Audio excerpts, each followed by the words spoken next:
All right, so it is that time of year again, and that means that it's about Easter time. Now, one of the traditional foods that we make during Easter is deviled eggs. A lot of people try to make deviled eggs, but they don't turn out all that great. If you're using nothing but mayonnaise, salt, and pepper, you're doing it all wrong, okay? That type of deviled egg is not what you want. It's bland. I'm going to show you how to make a good deviled egg.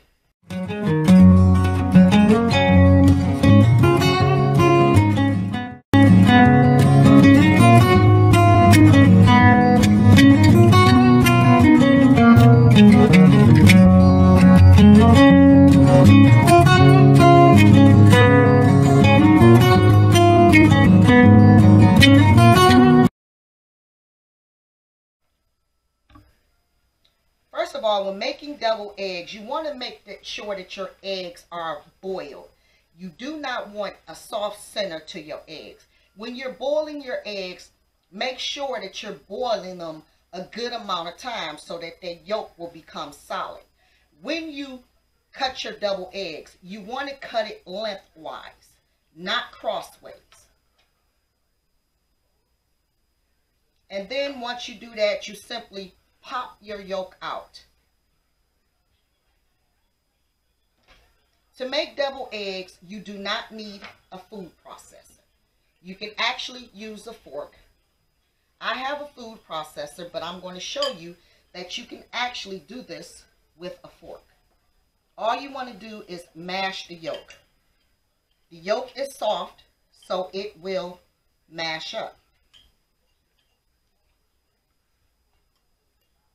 Once your eggs are mashed to the texture that you want, you simply want to add your ingredients.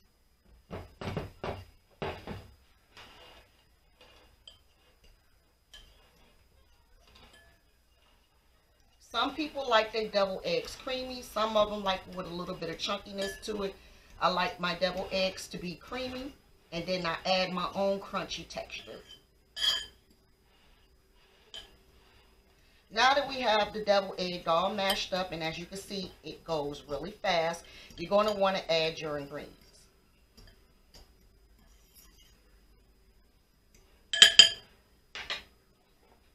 This is a dozen deviled eggs, and this is going to be 2 tablespoons of mayonnaise, about a half of a small onion, a teaspoon of yellow mustard. You can actually use Dijon if you want to add a little spice to it. I have a teaspoon of sweet relish.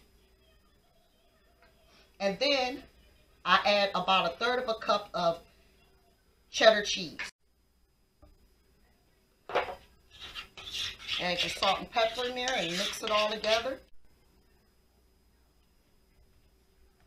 One thing I wanted to mention is that if you're using mayonnaise, I recommend using at least a half a teaspoon of sugar to balance out that bitterness, blandness that comes with mayonnaise.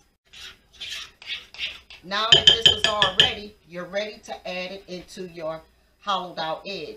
Now you can simply spoon it in like this, and then add your paprika on the top, some little bacon for extra flavor.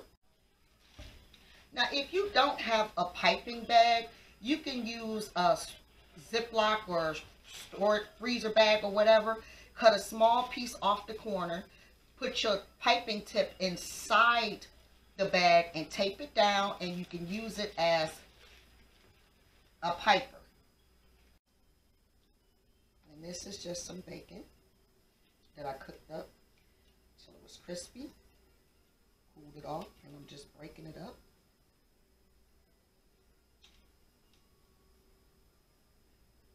And adding it to my deviled eggs.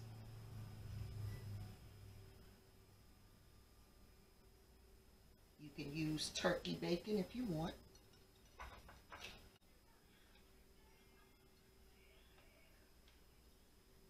and just a little bit of paprika. And then once you transfer it over onto a cute little plate or little double egg tray, you're all set.